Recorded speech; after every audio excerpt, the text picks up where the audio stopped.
Look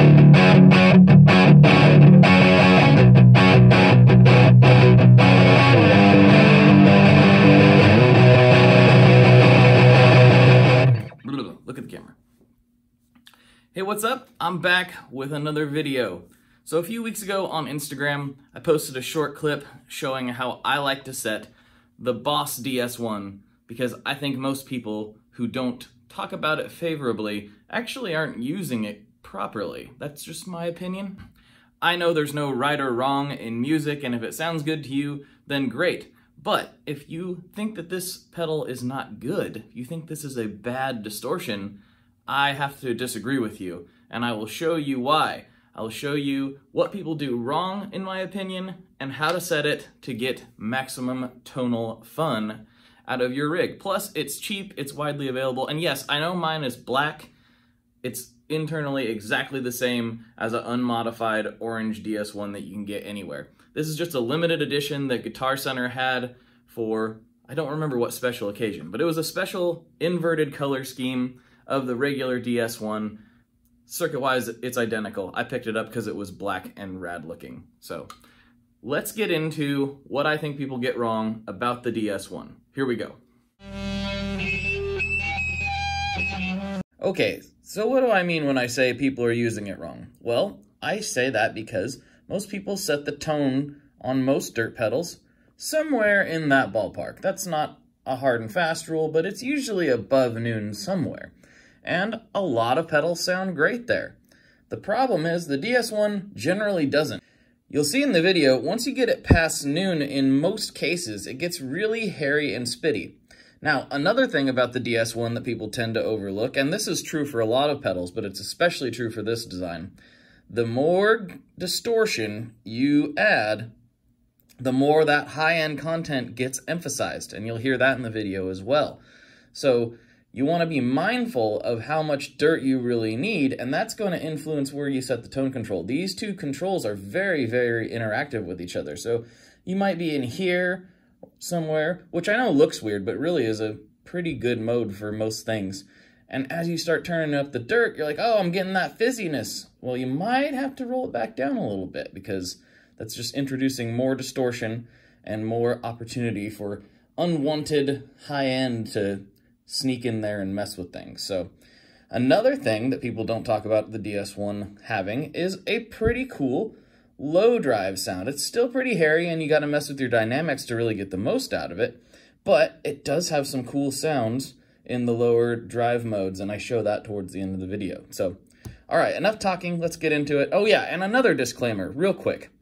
I'm not saying that this is the best distortion pedal ever, but I'm saying for basically sub $50, it's very passable and you can get a lot of good sounds out of it. And one of these days I'm gonna make a baritone distortion video with it, and I think you guys will be very surprised. But for now, we're gonna go standard tuning, and I'm gonna show you some things that I tend to like about it and some things that I don't like about it.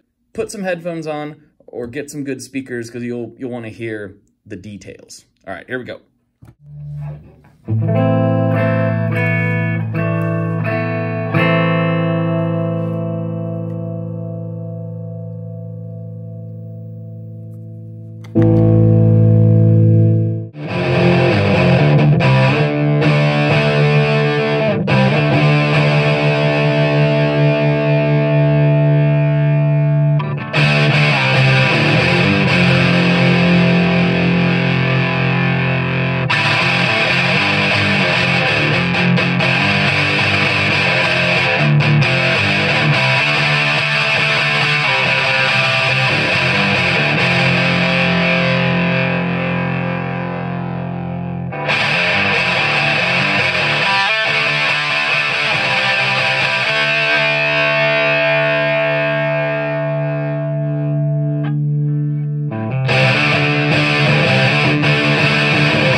there's another one in the can.